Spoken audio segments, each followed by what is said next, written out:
Bismillahirrahmanirrahim. Assalamualaikum warahmatullahi wabarakatuh. Kembali pada kesempatan hari ini, mari kita sama-sama membahas dan menyimak salah satu materi penting dalam ilmu sosial, yakni pemberdayaan masyarakat. Baiklah, untuk mengefisienkan waktu, langsung saja kita mulai. Istilah pemberdayaan masyarakat mungkin sering sekali terdengar di telinga kita, seperti LPM misalnya, Lembaga Pemberdayaan Masyarakat, yang ada di desa atau kampung atau tingkat yang lebih tinggi. Namun kita masih belum mengetahui apa sebenarnya arti dari pemberdayaan masyarakat. Dalam buku yang berjudul Community Development, Creating Community Alternative, Vision, Analysis, and Practice yang ditulis oleh Jim Ive. Di dalam buku itu, Jim Ive menjelaskan bahwa definisi pemberdayaan ialah pemberian sumber daya, kesempatan, pengetahuan, dan keterampilan kepada masyarakat untuk meningkatkan kemampuan mereka dalam menentukan masa depan mereka sendiri dan berpartisipasi dalam upaya mempengaruhi kehidupan dari kelompoknya. Secara lanjut, Jim Ive menyatakan bahwa konsep pemberdayaan memiliki hubungan erat dengan dua konsep pokok, yakni konsep power, daya dan kekuatan, dan konsep ketimpangan.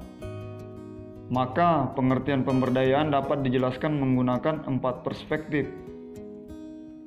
yakni perspektif pluralis, elitis, strukturalis, dan post-strukturalis.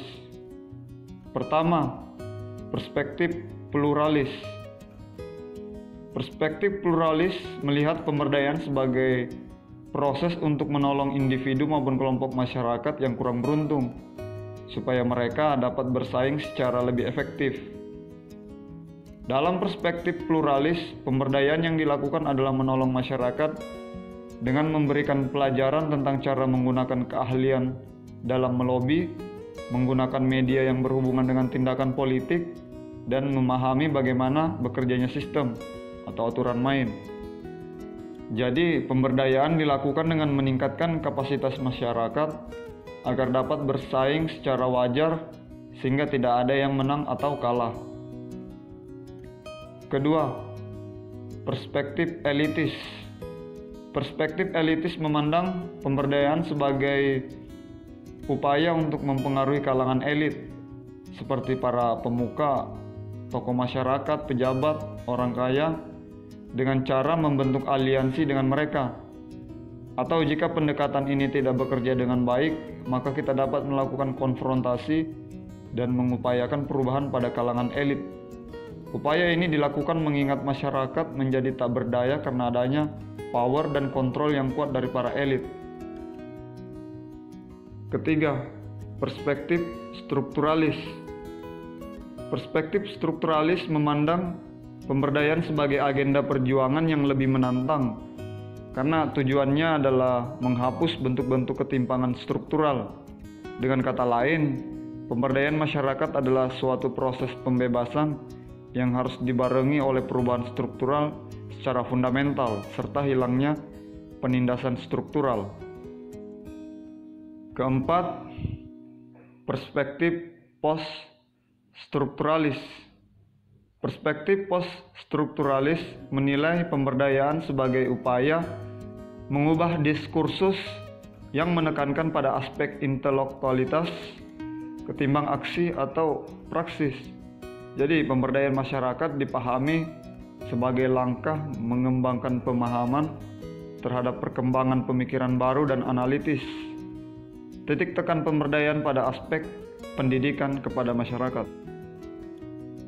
Pemberdayaan masyarakat melalui aspek pendidikan dapat dipahami secara luas, baik itu melalui pendidikan formal, non-formal, dan informal.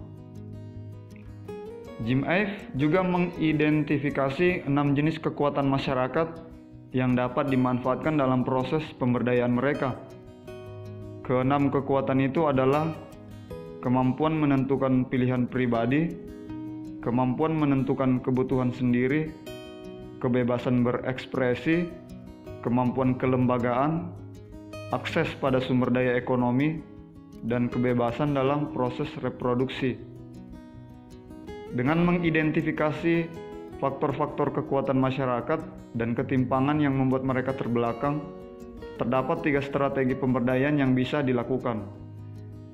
Ketiga strategi itu adalah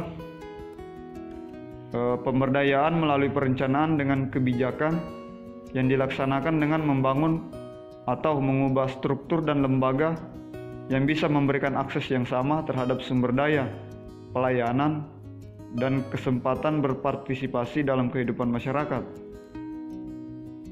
Yang kedua, pemberdayaan melalui aksi-aksi sosial dan politik yang dilakukan perjuangan politik dan gerakan dalam rangka-rangka membangun kekuasaan yang efektif. Lalu yang ketiga, pemberdayaan melalui pendidikan dan penumbuhan kesadaran yang dilakukan dengan proses pendidikan dalam berbagai aspek yang cukup luas. Upaya ini dilakukan dalam rangka membekali pengetahuan dan keterampilan bagi masyarakat lapisan bawah dan meningkatkan kekuatan mereka. Nah, di sini kita dapat melihat bagaimana peran pendidikan begitu krusial dalam proses pemberdayaan masyarakat. Karena dengan pendidikan, masyarakat dapat memiliki kemampuan dan kekuatan untuk mengubah nasibnya ke kondisi yang lebih baik dan sejahtera. Ya, demikian tadi materi ringkas mengenai pemberdayaan masyarakat. Semoga ada manfaatnya. Saya ucapkan terima kasih. Wassalamualaikum warahmatullahi wabarakatuh.